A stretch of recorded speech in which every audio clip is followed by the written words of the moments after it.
Hello, Simone. I'm excited to be here with you today. Today, we are going to be discussing a spicy topic. In a recent episode, we were talking about the debauched things that women read in their fantasy literature. And I was talking to you this morning about it, and you were going over them, and you were like, no, that is like, you listen to this.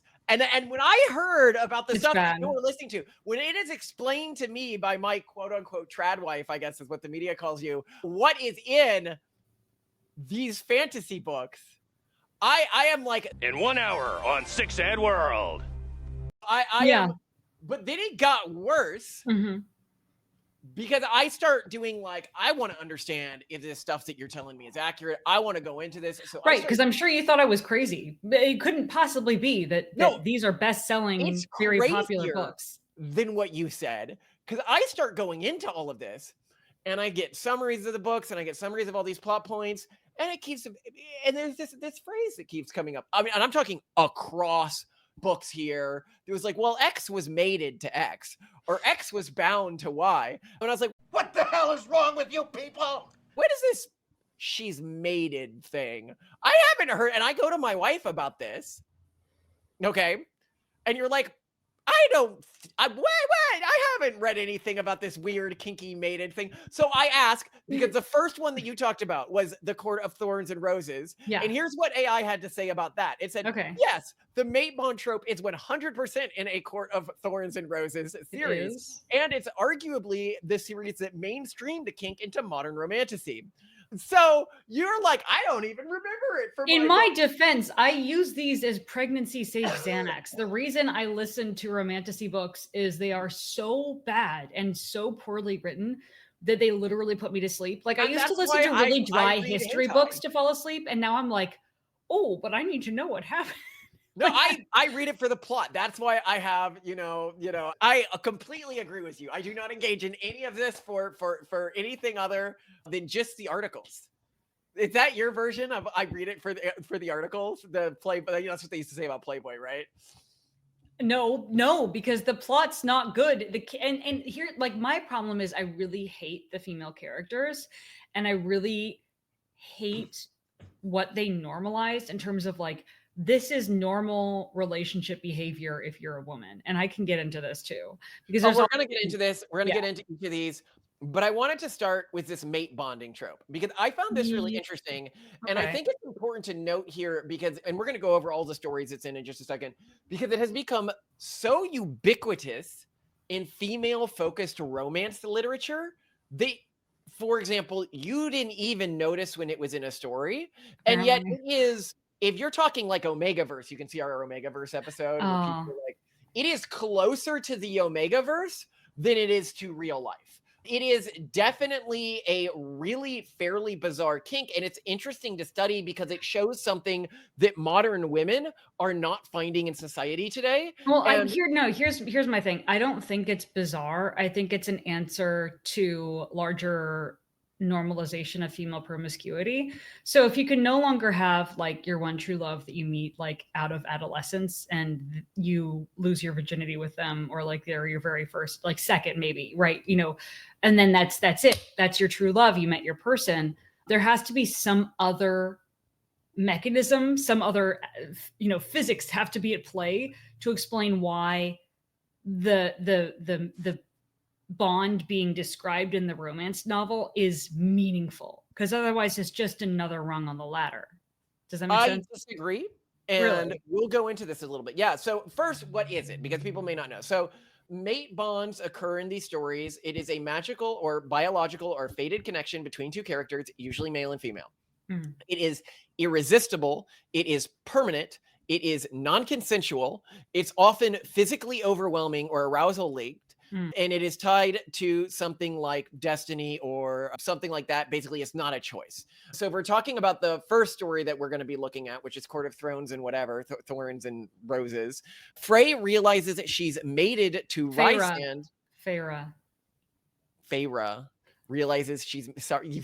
You actually. I listened to them as audiobooks to fall asleep, so I know how the names are pronounced. Okay. Feyre realizes she's mated to Rysand and is physically and emotionally pulled to him despite being in another relationship. Oh, I.e., Rysand. Oh. I can't choose my partner. I know I'm dating someone, but I just have to mate with this other person and then betray my former lover because I'm just so mated now. Or another one, the fourth wing, Violet and Xaden share a dragon forged bond. Ooh, does the dragon do it to them? Is a dragon like Cupid, where he just We'll like get into it. We'll get a trial of the Sun Queen. Lore is claimed as a potential mate by multiple kings who treat her as magical property. but And she's then bonded to Nadir, this dark Aurora prince. but bonded. Okay, yeah, okay. You are into this. No, I was telling you how like they were describing the bonding is like you feel the magic under your skin. Like it's I really hate it. But like no, I think you're missing it because what you're Hold missing on. in these. Okay, go ahead. Well, hold on. I will go and then you can provide the counter argument, okay? Yes. So we'll give some theories about what might be causing it. Then I'm going to give my theory and then you can give your theory, okay? All right. Psychological safety and submission. The mate bond removes the burden of choosing a partner. It tells the reader, this is right, no need to second guess. It offers a fantasy where the woman is pursued relentlessly, not because she's attractive or charming. He literally can't help it. And in a world of choice paralysis and dating, which you have in our current world, this feels safe. Now, I think all of those are real things. Okay. You also have eroticism without guilt, which is actually really big for women. It allows women to desire power, sex, and obsession without feeling responsible for it. Like it's not their fault that they want to bang this I was dude. made to feel this. Yeah, way. it's the magic coursing under my blood that reacts every time he touches me. That I don't forces actually me. feel arousal, right? How interesting. Male fantasy with a softened edge. These men are aggressive, dominant, or even violent. But the mate bond means they'll never hurt her. So it allows a woman to have an attraction to violent men while still feeling safe within the romantic context. But I'll tell you what I really think it is. I think it actually comes down to the Omegaverse concept more. Yeah, which I mean, I think so. There was like Twilight, which is very, I think, sort of the last really, well, maybe 50 Shades of Grey and Twilight were the last really popular romance novels of what I would call the old genre, where you have an innocent, mostly sexless young woman who discovers her sexuality through her first love, and then that's kind of it. And then you have the Omegaverse, which I think is the beginning of this new version of female romance, which I think better accommodates modern female dating and sexuality.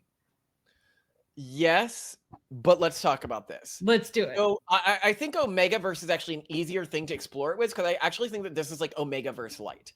So we've talked about Omegaverse before, but what happens in Omegaverse stories is some males and some females are born alphas or omegas, and most are born betas. Betas just means basically a normal human male or female. But sometimes they are born as either these very dominant figures who are like very dominant to other individuals, and sometimes they're born as very like submissive figures who don't want to be submissive often. Like omegas often don't want to be omegas, but they cannot help but resist, be attracted to the dominant alphas, and then be pair bond to them, whether they want to or not. Now, what's actually being recreated here is in our current world of sexless men and women. Alphas and omegas recreate the concept of biological sex. It's you have this one category of human, which is male, because it's usually a male alpha is interested in a female omega in these stories, or a male omega, often common. But you have this one male who is extra tough and strong, and everybody listens to him. And then you have women, but these women aren't like normal women. They're really attracted to dominant males. And they aren't like normal women. When they see a dominant male, why, my goodness, they just get so turned on. There's nothing they can do about it. And not like normal women. When they mate with someone, my goodness, it's for life. And what you're actually seeing here is they have recreated within a fantasy context the role that women lost in our society. Oh, and by obscuring it behind this new form of sexuality, you're making it safe again. Because I'm God not forbid. into dominant, strong males and lifelong relationships. It's a kink. It's really weird. And that somehow makes it okay. That is what we've come to. No, that is actually what we've come to as a society. All right, Women are wow. like, no, I'm not reading about a woman who finds a guy who she falls desperately in love with, and that arousal is a component of that, and that she wants to spend her entire life with him, and she'll betray other men on his behalf, just because she likes serving this guy. It's some sort of a weird kink. All right. I will say to that, very compelling theory, and I think you're right. But I'm going to yes and you, right? That yes, that's true. And I think the other thing that's happening, and we've also talked about this dynamic, is that more women now are having more partners before they get married. And one of the things that they struggle with is the more partners you have on average, the less of a strong hormonal response you have to those subsequent partners. So the less Yes. you're going through this process of feeling really in love, like feeling that deep chemical infatuation that you do as a woman the first time you're sexually intimate, which I did not believe existed before I had sex. And then I had sex with you, and then we broke up, and I went through withdrawal, and I'm like, oh, wow, okay. It's real. So, for context here, the more partners a woman sleeps with, the less stable her relationships often are, and the less oxytocin she releases during sex, which determines how psychologically bonded she can feel. It determines how psychologically bonded she is to a partner without her consent, really. Because this is something that is happening without, like, my wife didn't choose to love me. She I did was not. forced to because she hadn't had sex before.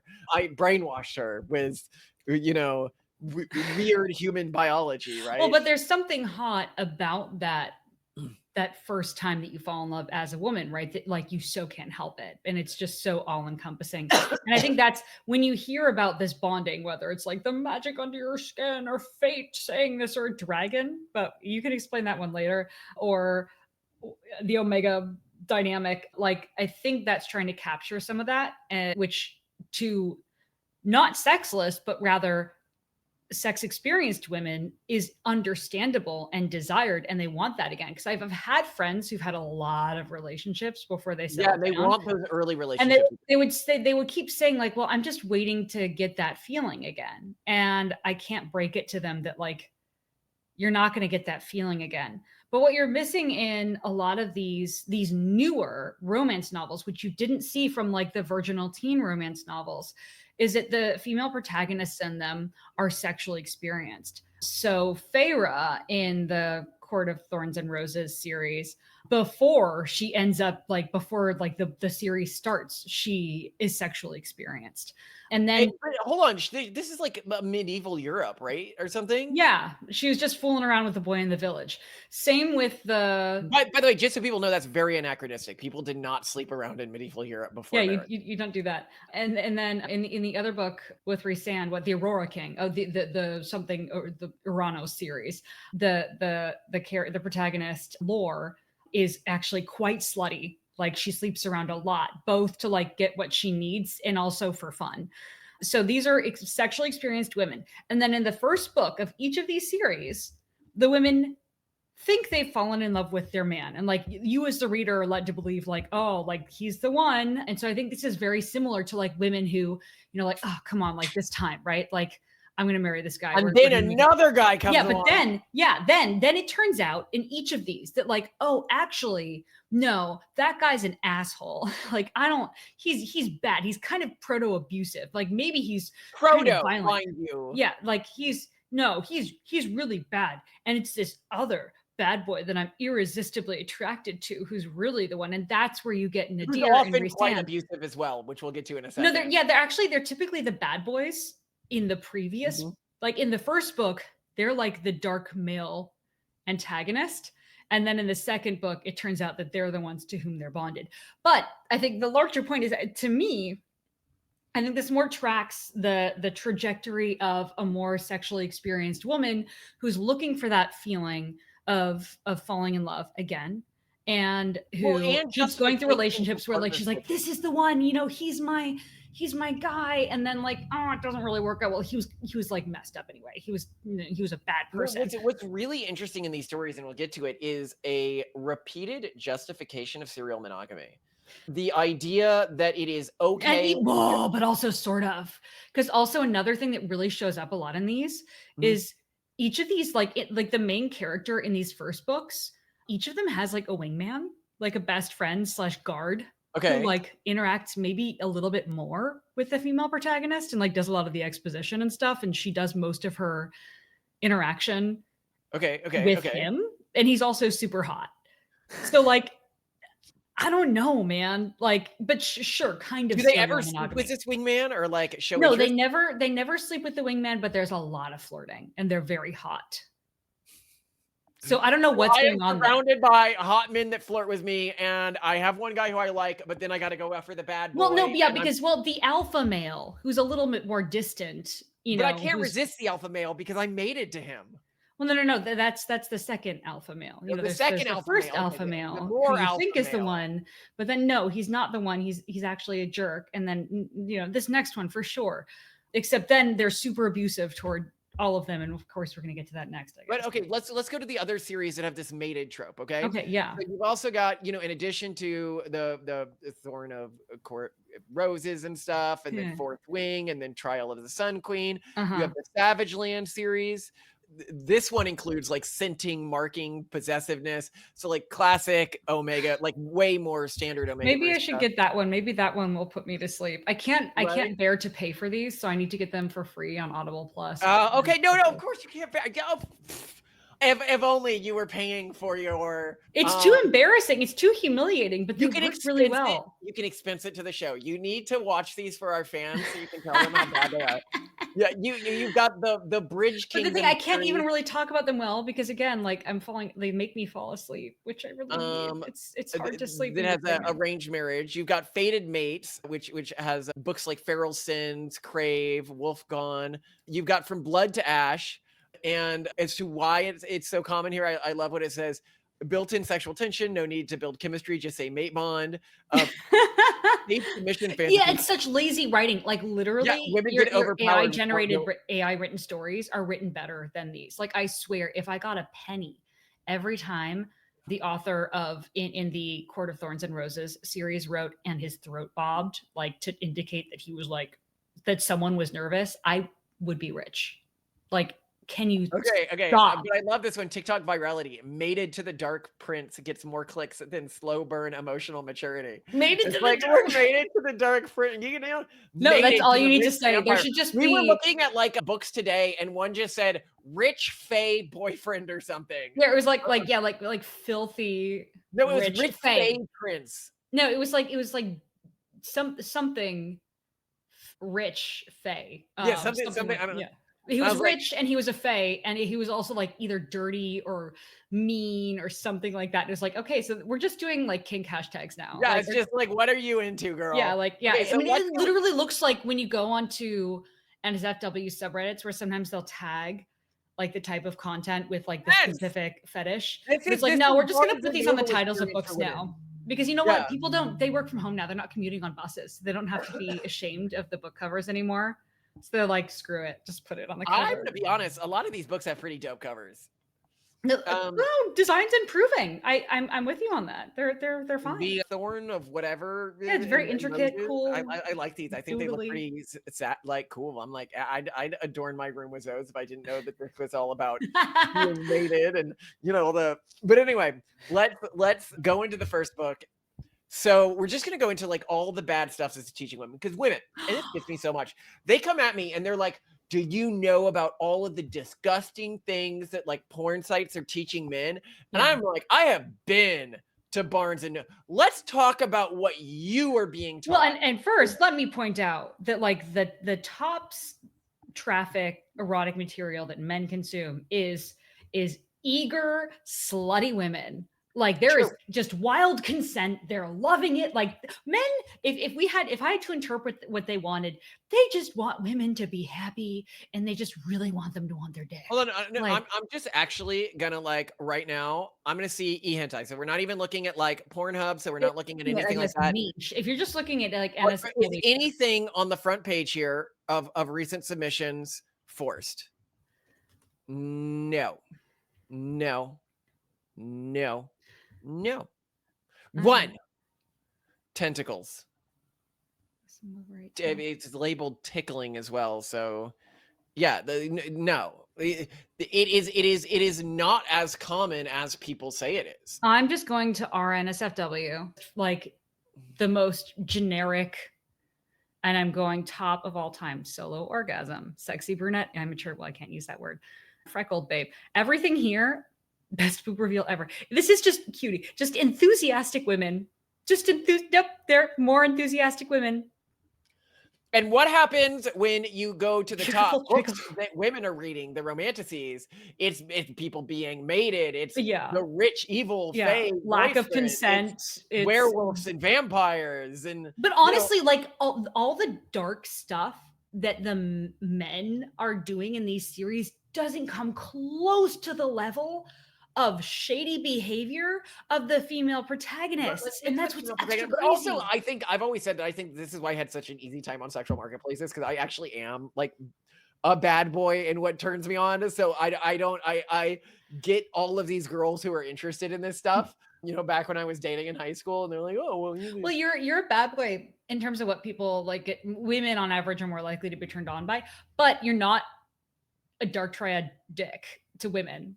Yes, like you're not like in real life a jerk, as one might say. The roulette wheel of like easy, you know, college and you know whatever. Yeah. But let's go into the bad behavior here, okay? Okay. So part 1, Freya's reckless and selfish behavior. So apparently, she spots a large wolf while hunting. She suspects it may be a magical fae creature in disguise, meaning she thinks it might be sentient, and it would be illegal to kill it and risk her family's life. She doesn't decide to kill it because she needs food or something. She wants its pelt for money. She risks potentially killing a sentient creature and her family's life just to earn a little money. This is the opening act. It is never treated as a bad thing. And by the way, it turns out that it was sentient. Oh, yeah. Yeah. Is this ever played like, oh, I murdered a sentient thing, or I... Yeah. No, she goes to as penance for this crime that she commits. The first lover of hers shows up in wolf form and is like, I'm gonna basically take you as hostage in my court, and of course you're gonna live there, and like it's gonna be you're gonna eat off gold plates and life will be luxurious.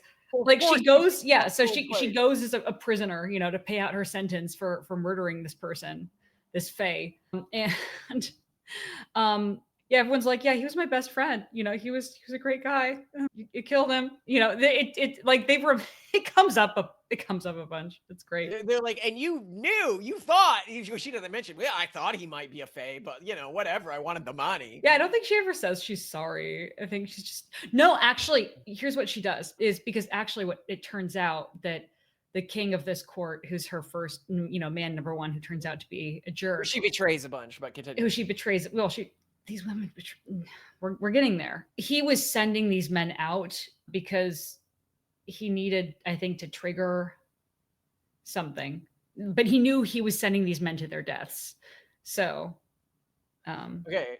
Yeah. So let's talk about the first love interest, Tamlin. All right. Oh yeah, Tamlin. Yeah, he's the one. Who is a high fade lord, super powerful immortal being.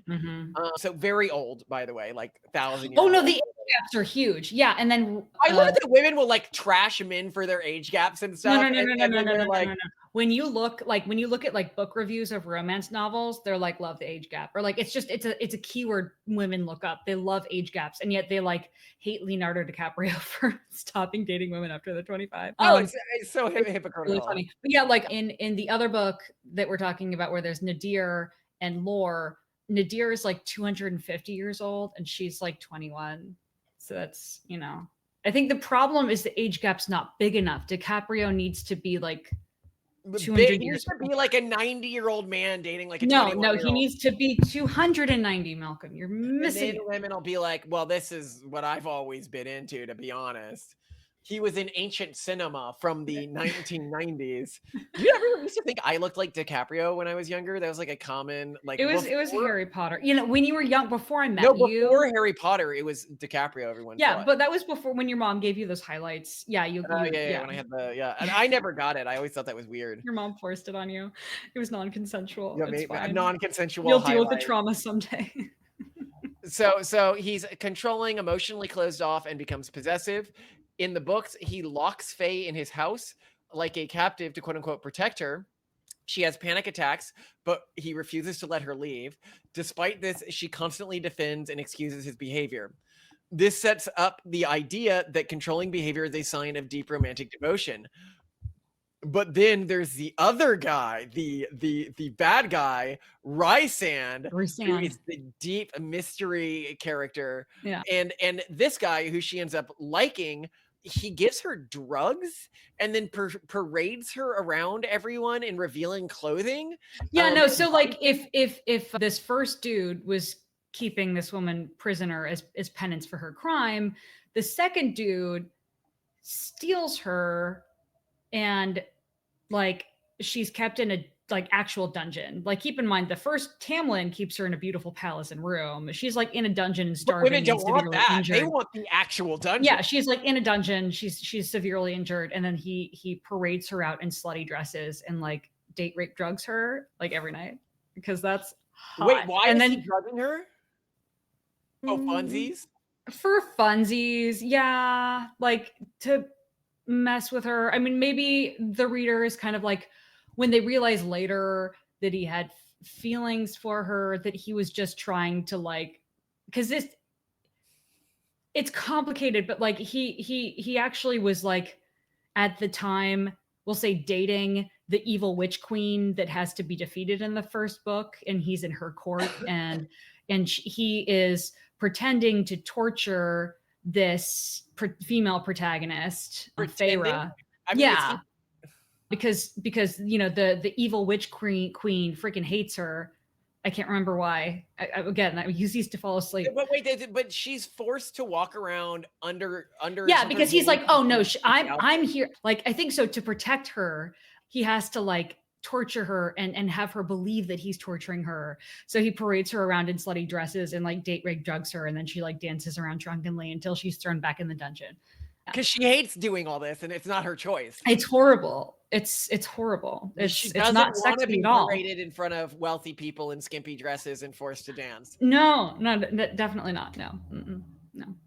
Just like the Handmaid's Tale protesters, definitely don't want some wealthy, high status guy to be forced to breed them in front of a jealous, high status woman. God. That's not a weird kink. I hate that you have to bring that up, because that's so like not my kink. That's like, can you imagine? Oh, but wait, this is your kink, the being paraded around. I love bad boys, but you should know that.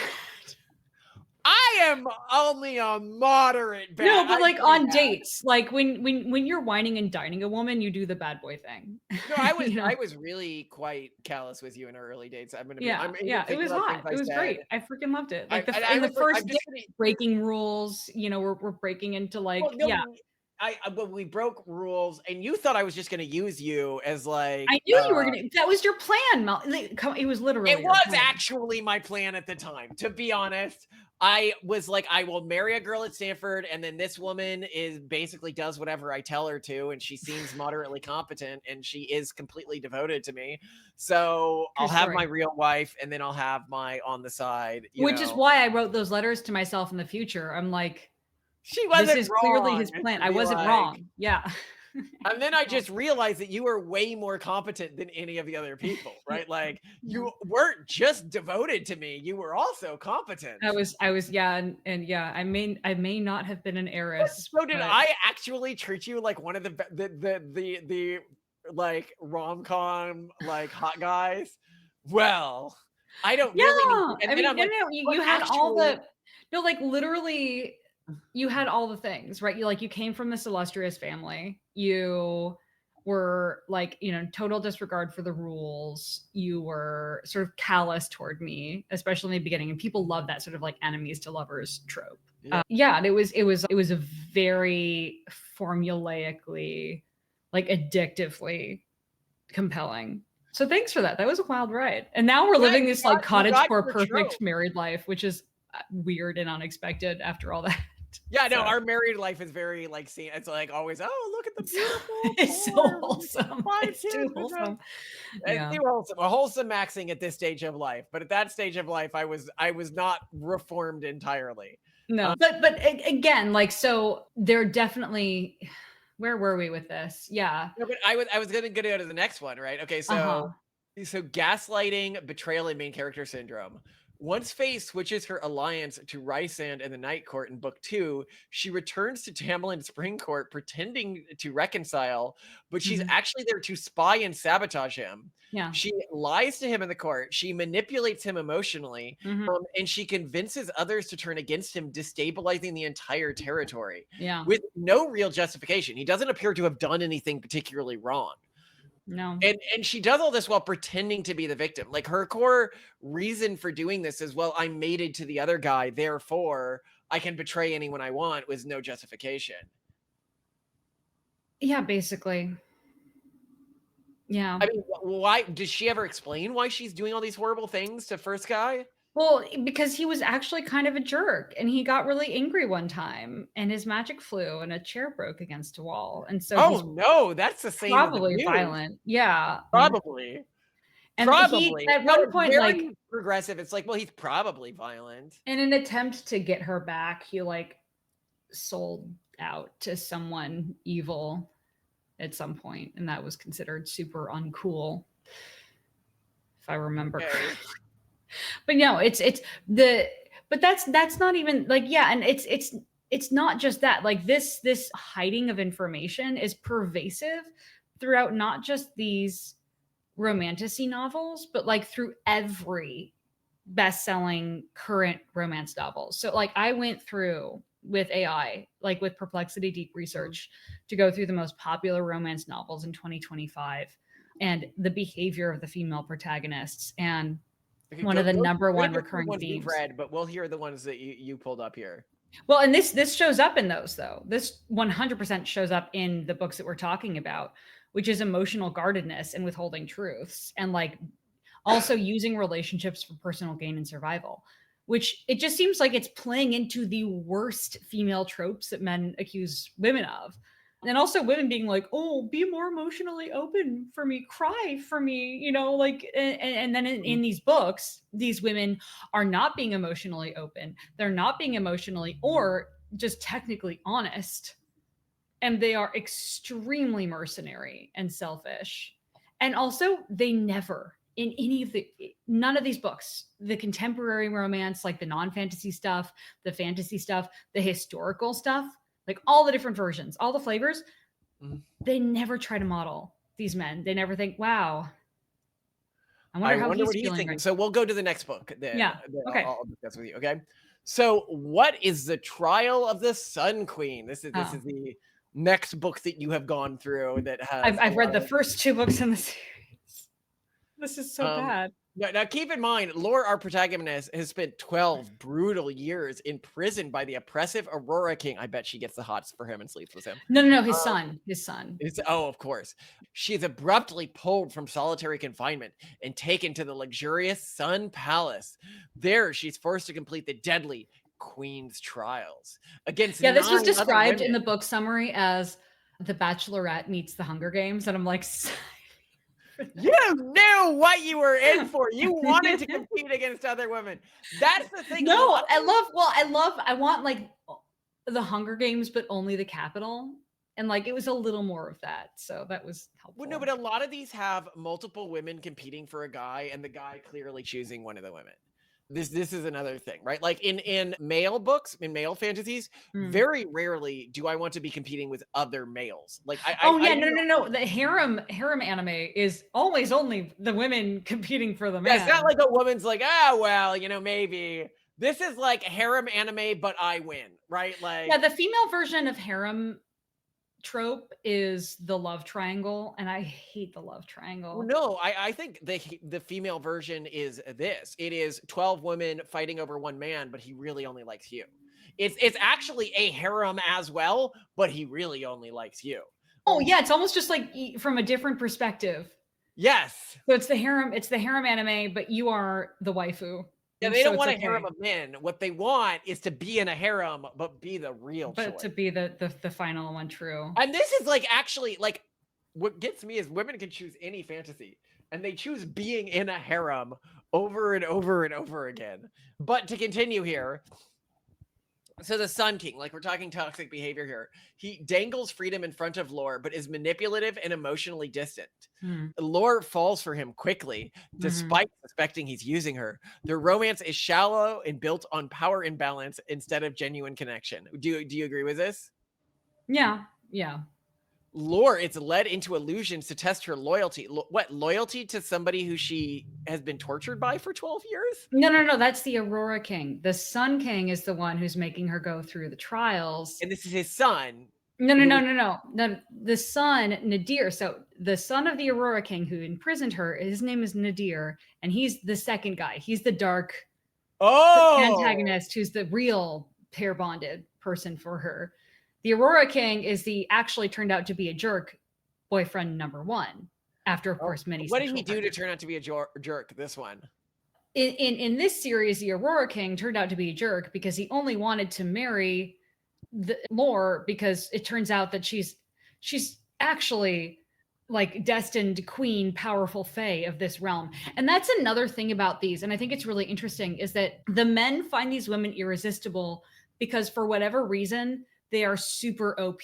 Like either they're like this secretly like the destined this, or like the in the lineage of queens, but no one knew. Or even in like historical fiction series that are a little bit older, like Outlander, the female protagonist has a huge leg up power-wise because she's a time traveler and she knows what's going to happen, historically speaking, plus has the knowledge of the future and like modern medicine. So. I love Outlander. It's like, modern woman goes to the past and sleeps around with lots of rugged guys from the medieval period. Well, married. So wait, is she married?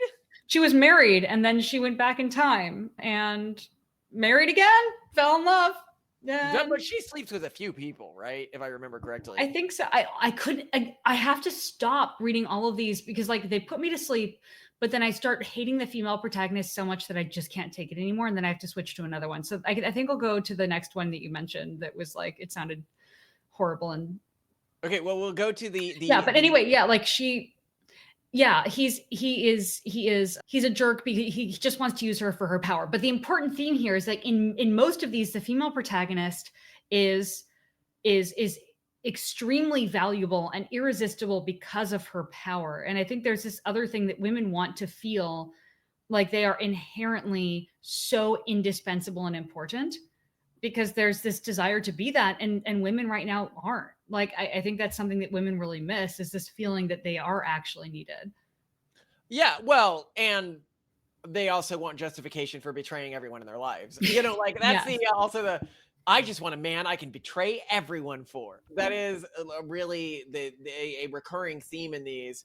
Another interesting one in this one, the Sun whatever one, is that Lore, the main character, learns this about herself. Like she learns that she is the destined whatever, and she hides it from everyone, despite it putting multiple people's lives at risk to be hiding it.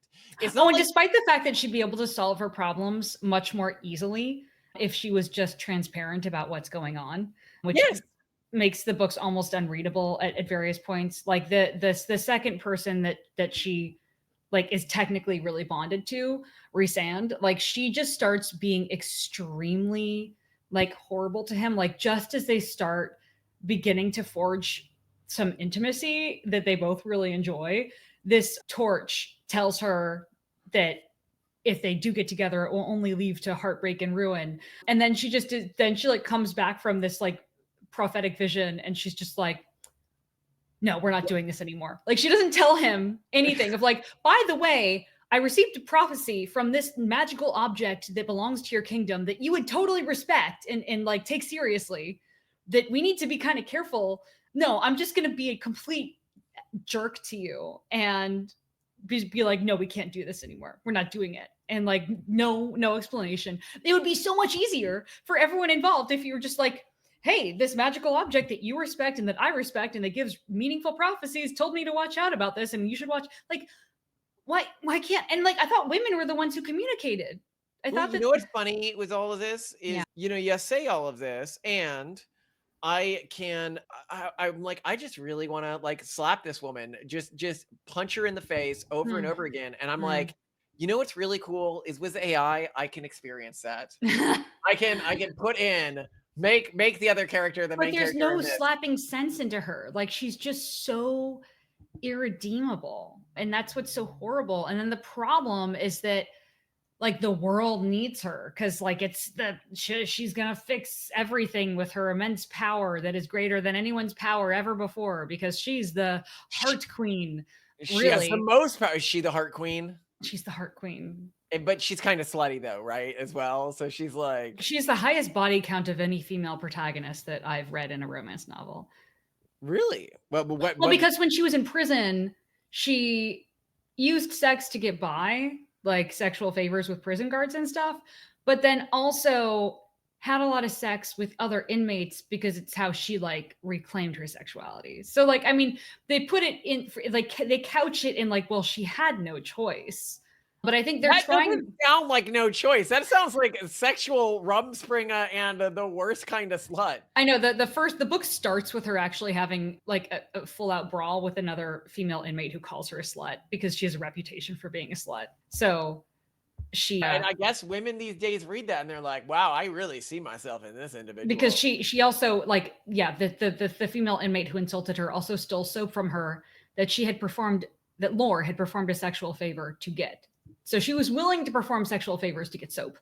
Like, it wasn't, I mean, the soap was meaningful to her because, jail sucks or whatever. But like, but I think this is, again, I think because this is the protagonist. Yes.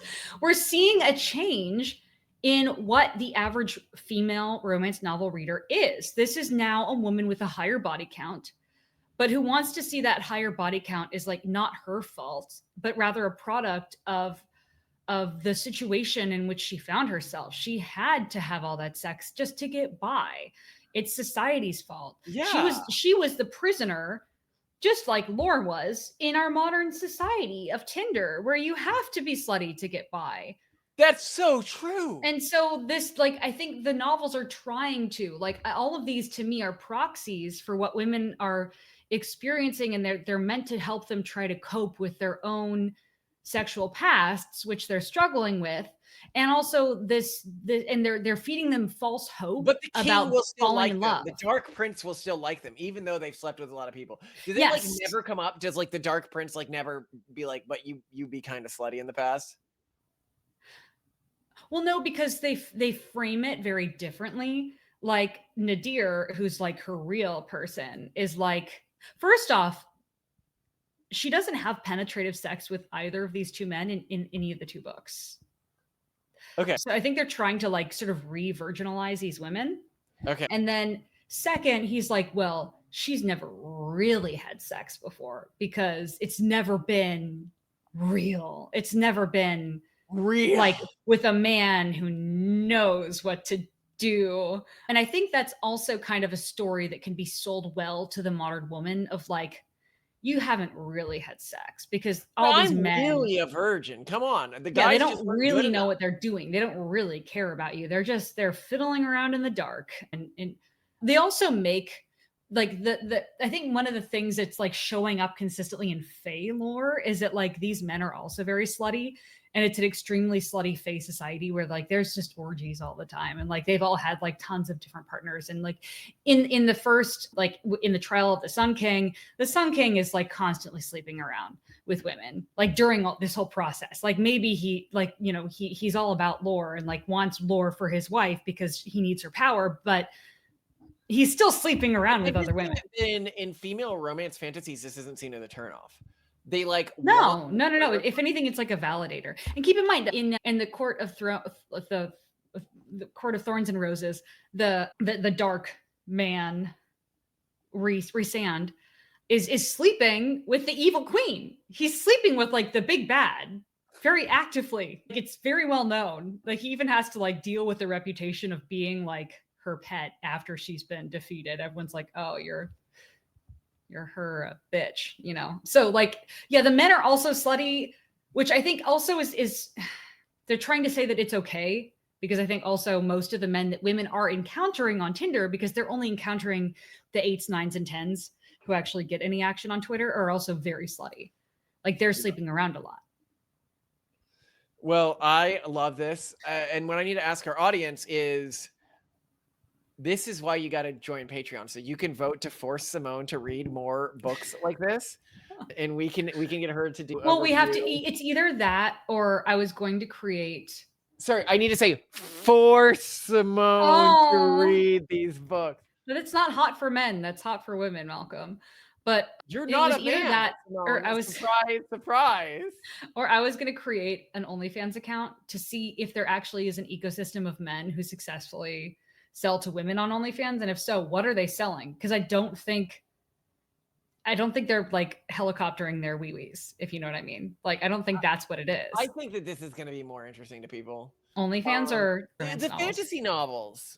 We'll see. But what I just want to point out though is a warning to men, because these are like the top toxic female behaviors that are being normalized in these novels, which I think if you get in a relationship with a woman, you need to train out immediately. And Malcolm did this like early in our relationship when he saw stuff that was like proto any of these things, or proto abusive, as he would describe it. Like this is going to lead to toxic dynamics. It just like snowballed later in the relationship. He's immediately like, we're talking about this. We're not doing this anymore. Here's what we're going to do instead. Here's why this is not okay. You got really upset about like how stern I was about this. Well, it's frustrating in the beginning, but it's because I didn't know how toxic these things were. And you explained it to me. And the reason why I did these things to a great extent was because I saw that modeled as normal behavior. And like, why I want to highlight these in the middle of a call or something. That was one of the big ones where you would like did that once and you never did it again after. I was like, you never ever. But there were other things too, like not standing up for you when other people were dogpiling you in social situations. That took you so long to get over though. I know, it was really, but like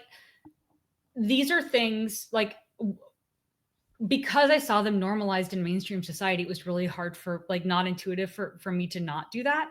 And I want to highlight the following things to our male watchers, because women are likely to do these things, especially if they have encountered any of these novels, because this is pervasive. I'm saying it across all genres of romance and romance adjacent novels. You need to immediately flag these things and explain how this is going to snowball into toxic behavior that hurts both of you. So one is obviously emotional guardedness and withholding truths. That is pervasive in these.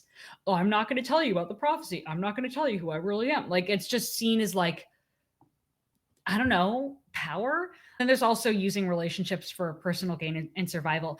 In fact, there's also this trend in these books where like the men in these books financially support the families of these women, like their parents and their sisters, which is, I don't know, like whenever I hear about men paying for their wives' families, I just feel like those wives are such leeches. So like, that's weird. Oh, I agree. The family should be left to starve to death. You don't need to pay for a whole. That's our culture, though. Obviously, if you're in some like Asian culture, you gotta, you know, you don't get to send a letter to the parents being like the Canadian government. Have you thought about offing yourself? Yeah. And then there's emotional withdrawal and hot and cold behavior, where women just like give the cold shoulder, or they won't talk to their partners. And like, that's also super toxic, but super I think normalized. you tried that once and I was like, never again. I mean, probably early I did. And that one you learned really quickly not to do. there's a huge enemies or rivals to lovers trope where women are just like extremely mean to the male love interest and like I hate you, or and they're just like they just constantly bully and neg. And like, one, men really don't like that. So if you're a woman listening to this who's in the dating market, like don't do that. Like, No, cold respect and shoulders enthusiasm. is not something you do in a real healthy relationship. Yeah, and Nobody what's super attractive to men is like interest in them, interest in their interests, and like enthusiasm for the stuff that they do. No, Like but that's a cold shoulder is the beginning of like a protracted fight. Like there is yeah. nothing good comes from a cold shoulder. Well, and see, but like judgment, criticism, and rivalry, which is more like what this They're is. not being like, if a guy is actually a good match for you, he's not being mean to you because he wants to be mean to you. Like if you have some difference of opinion, it's a difference of opinion you need to work out. Doing the cold shoulder is trying to leverage access to yourself as a value in a fight, which then just forces him to do the same to himself, which then begins the destruction of the relationship. Yeah.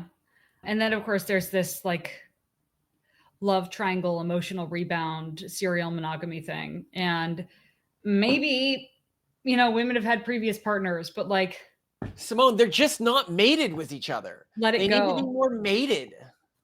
Yeah, but like I just I mean, I don't know, like I don't think that partners need to speak a whole lot about their No, previous I'm telling you, partners. this whole mated thing is just like, well, I want a story where we can have this fantasy where women are like involuntarily attracted to like dominant men and then want to sleep with them and be their partners forever and have their kids. Yeah. Like, I want a fantasy where women in some like kinky way are like weird and deviant, not like normal women, and want those things.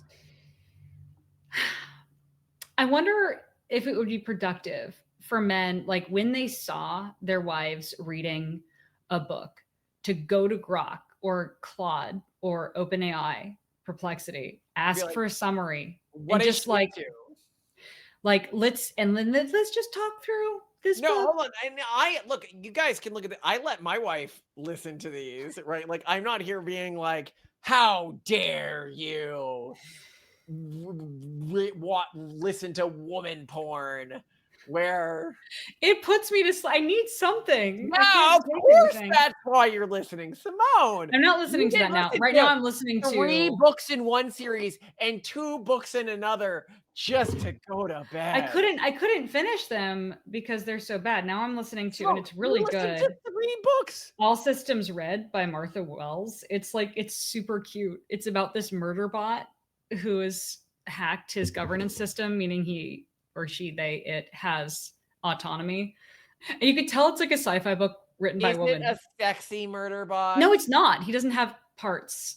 So he's like a male Barbie doll. Simone, you don't But need it's not, no, parts it's not for a sexy. It's murder not a bot to sexy be book. sexy. And you can tell it's written by a woman because it's all about how like emotionally awkward he feels around humans. It's great. Highly recommend it. What do you mean by a woman? You mean by an autist? I guess. You know, women don't feel emotionally uncomfortable around humans. I don't know if you knew this or not. That's a you thing. Okay. It's really relatable. It's so relatable. Like, because the humans are starting to realize that the murder bot actually has feelings and human parts that cause it to have feelings. And they're like, oh, like, don't upset it. And then it's like, it like gets even more like, it's cute. Highly recommend it. All Systems Red. You are adorable. I like you. I even though you watch these pervy books, I still think that you are the best wife ever. And I bet you can create some great title cards for this. Like, what are women watching? Like the debauchery of women of this generation, or mated for life, female debauch, and then do like arrows for the book covers. You know, Why do it? Yeah, I don't know. I have to do like pictures of sexy women choosing between fairy men. I don't know. fairy men, like one fairy man. Or wait, like the first fairy man is a wolf man. No, but, you know, he's a fairy, but he's a wolf man because we got to this just is what you need to pack have. it You in. need to have an anime version of yourself, and then 2 different fairy versions of me, and an anime version of yourself being like, which fairy man do I like?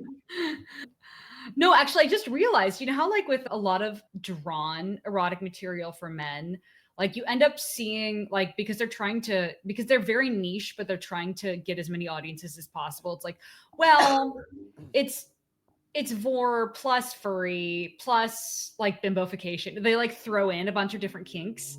Yeah. And like they totally do that in this too. It's like, well, he's a fairy, but he also turns into a wolf, so don't worry. And he's also really old, so don't Oh worry. no, And he's also I really rich. read the Thorns one had like scenting and everything and like biological, like, oh, I can smell his. You're right. No, yeah. You're right. But that was with the first one. It was with You didn't realize that was a kink? When you read that, you were like, this is normal. Female kinks. I swear, women will look at men and be like, this guy choked a girl. You debauched Which I, by the way, will monster. point out that women prefer more than men. The statistics are really clear, but they'll be like, I saw a porn where a man choked a woman. And then I'm like, I saw a book at Barnes and Nobles where like a man beats a woman and forces her to dress scantily under drugs in front of other men, and she thinks he's the greatest. And he's thing the good ever. guy, and he's like the nice one. He's the nice one. And it's a bestseller. And by the way, you're reading it and you gave it to your preteen daughter.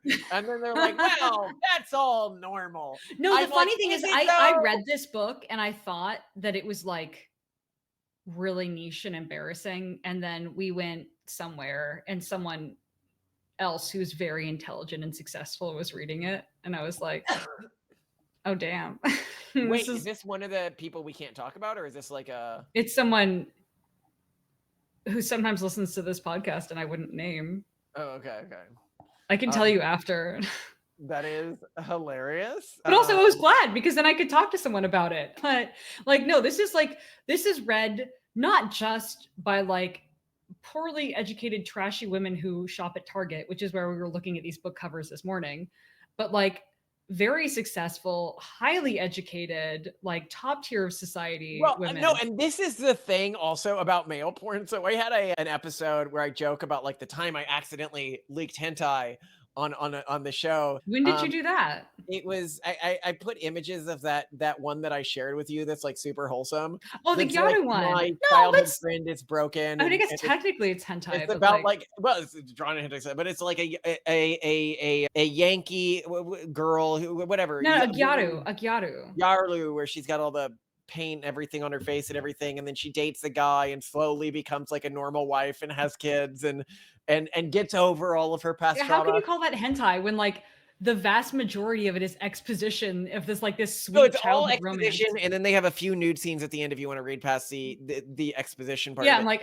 I don't think I ever got to that. No, but on the Discord about this, a bunch of people were like, "Oh, I've read that one." So like, this isn't like a niche thing that I'm mentioning here. This is like a bunch of men who are like, "Oh yeah, that fantasy about helping a girl get through her traumas, and then she becomes your wife, and you have kids together, and you're just there to support her." Yeah, that's a fantasy that I've seen in my reading. Well, that's recently there's been all this criticism of the anime movie that came out where like a young man helps a girl in a wheelchair, and people are like, "How dare you? How dare you help a woman in a wheelchair?" And she like there's this male fantasy of like, well, helping a woman who actually needs your help and like making her life good and appreciates you. Yeah, like and that's again like what are men into? Oh, they just want like women who appreciate them. They want that's disgusting. And enthusiastic a woman who appreciates partners. the man. Do you know what that means? That means a woman doing something. That's almost as bad as Starship Trooper. I love they call it like fascist, even though it's like totally equal, totally gender equal. The only thing that makes it gay. That makes it gay. That's what it is space gay fascism. But I'm actually realizing so like the way that the female protagonists are in these, which is because women seem to be so into this enemies to lovers thing or rivals to lovers thing, is they're like, I hate you, you're my enemy. And like the men in these are framed as like liking it, like especially Nadir in the Sun King Trial of the Sun King series just loves when she hates him and talks about how much she like when she looks at him angrily, he like that turns him on. Whereas like in reality, and this is really giving women this skewed perception of male sexuality that like men are turned on by them expressing disdain, hatred, rivalry, when like really what turns men on is eagerness and gratefulness and gratitude and Well, enthusiasm. hold on. I think what you're missing here is sexually successful versus sexually unsuccessful men. Sexually unsuccessful men are turned on by those things. Uh-huh. Sexually successful men are turned on by women who hate them and stuff like that. Oh, well, since these are all powerful man sluts, then I guess that would work for them. Okay, so that's not discordant. As I point out, like if you have a more aggressive form of sexuality, you actually perform really well within arbitrage markets because so few men do and so many women want this. Yeah, clearly. I love that people are like trauma. It's like, no, it's not trauma. Sweeties, no. And we say this as people who both have, somewhat unusual sexual profiles. And I can be like, I definitely didn't undergo any trauma in that respect. And you definitely didn't either. Right? Zero trauma, zero trauma. Well, because people just don't want to admit that humans are weird, right? Like humans are weird. And I can't believe that our audience would ever use the T word to explain anything, when the T word is indicative of an external locus of control, which is the weakest way to approach life. Even if it's true that some external force caused something bad to happen to you, admitting that or acting as though that's the case is the weakest and least healthy way to approach it. You can logically understand that that's how it worked, but like everything ultimately comes down to what are you going to do about it? And if you don't make everything your personal responsibility, life will keep happening to you and you are going to flounder. You are going to fail. An internal locus of control is the only way to move forward. Well, I mean, and if you ever accept trauma into your life, that is accepting an external locus of control. I think the people who do this are genuinely like no kids losers. Like, no, I'm being honest. Like, they're not going to be represented in the next generation. I've seen the people who do this who are like, oh, it's all look. This is like your Nick Fuentes and stuff like that, right? Like they put on this big show of being like a conservative Christian, and yet they can't even get a wife, right? Like, with a lot of this, it's this big show. Oh, I'm so tough. Oh, I'm so whatever. And it's like, and either my wife hates me or I don't have one, right? Like, because there's obviously going to be a lack of communication if you go with this whole deontological, like, I'm so, it ends up failing and blowing up in your face. And it's, it doesn't drop the trauma narrative, guys. Yeah, the trauma narrative is pathetic, right? Like, just be like, hey, what turns me on is what turns me on. I don't need to do it. Yeah. Right. Like that is the actual answer. What turns you on is what turns you on. And this is not to neutralize that bad things happen to you and that bad things happen in the world and that sometimes and that life is deeply unfair. Absolutely. And things happen to you through no fault of your own, but that doesn't matter. In the end, it doesn't matter. The only thing that matters is what are you going to do about it? So yes. And I think that also it's such like a cucked response to be like, well, if you were traumatized and you just have to do all these horrible debauched things, it's like, or you can just be like, hey, it's freaking random what turns you on. Well, not exactly random, but largely speaking. Largely genetic. I mean, honestly, a lot of it's just inherited. So, and they would just call that intergenerational trauma. Right, they're like, well, it's so weird that my dad was in and I was like, man, it's not weird. It's not weird. It's called genetics. Yeah. Anyway, love you to death, Simone. You are amazing, and thank you so much for this amazing, stupidly long episode. Sorry. I love talking with you. You're the best.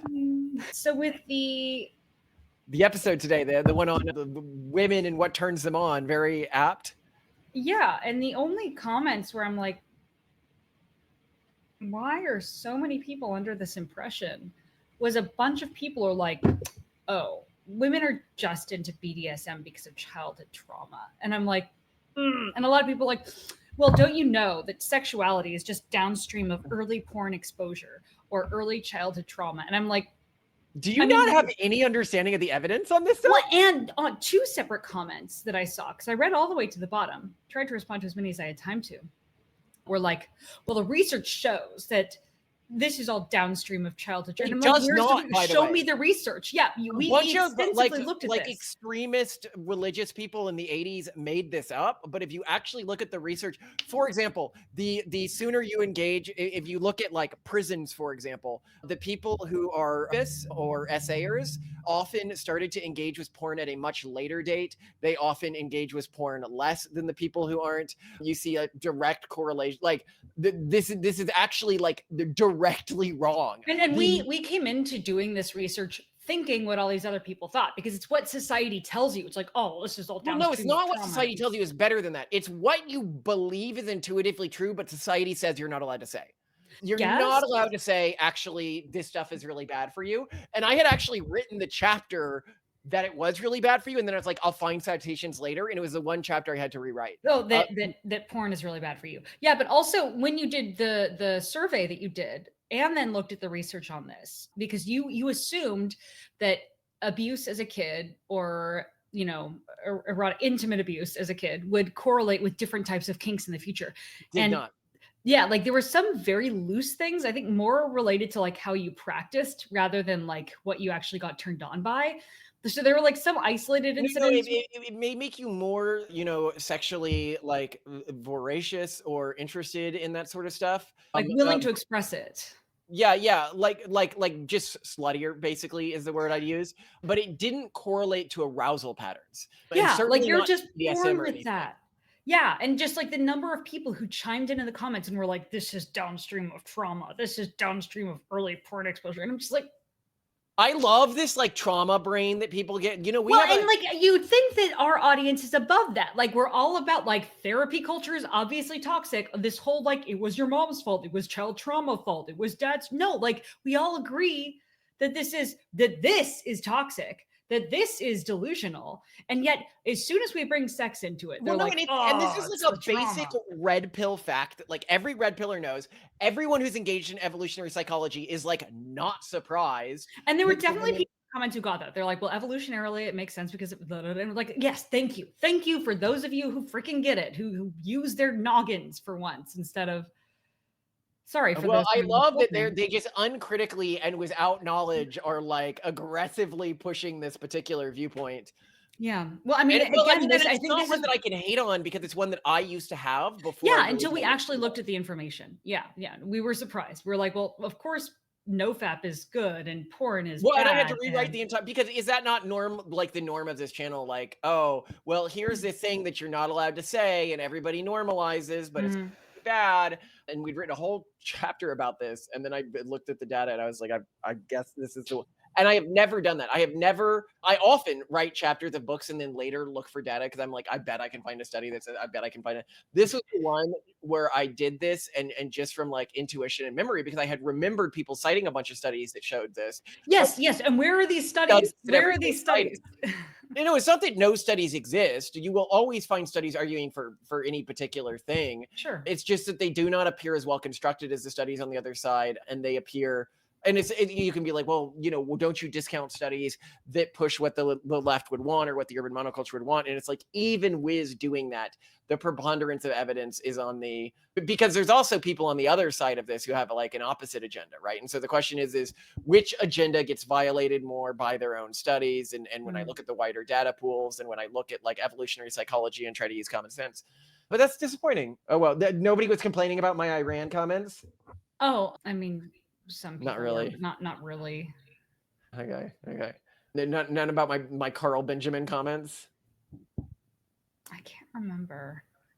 Well, a bunch of people came in to hate on Sargon of Akkad. Carl Benjamin, yeah, they hated him too. Oh yeah. Oh yes. So people did. Yeah, there were a couple. Yeah. What did they not like about him? He's an intellectual lightweight. He's doomed to. He thinks he knows the answers, but is sort of doomed by his culture and perspectives to, never really come to a conclusion. His Britishness is his undoing. I agree with that to an extent. I do not like that he does not come down with like hard and interesting takes. And I think he used to, or like I have a perception. In my head, he was a cooler figure the way the left told me about him before I realized that the big scary Sargon of Akkad was the guy who hosts Lotus Eaters. And I'm like, but he's very tame. Why is he the big scary? I think he just came to fame during a period where saying less controversial stuff got you in more trouble. And so he developed this. One person said something like that, like, because he was so good at trouncing like wokeness, he just thinks he's therefore good at a bunch of other things when. Especially in the early days of wokeness, when that was really, risky for and it took balls to monetize against that. Did.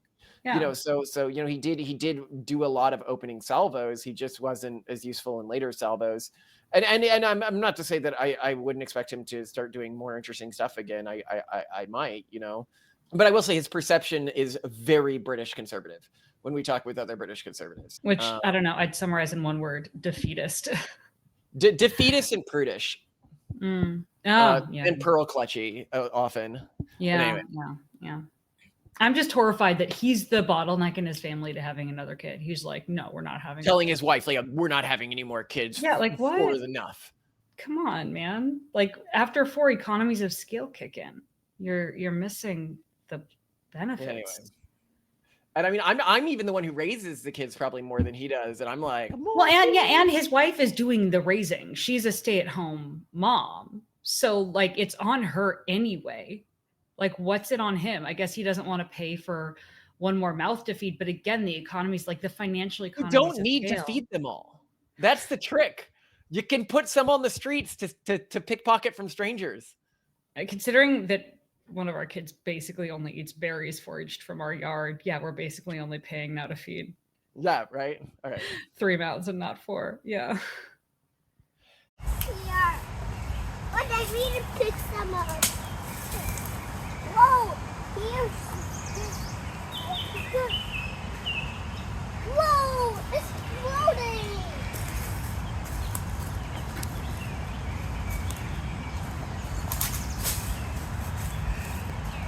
And then it's not. I made her get some sticks.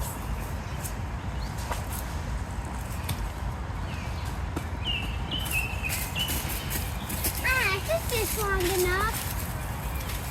It touched the leaf.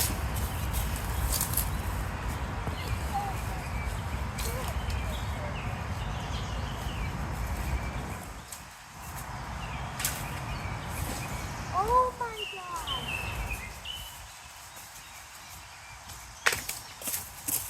God.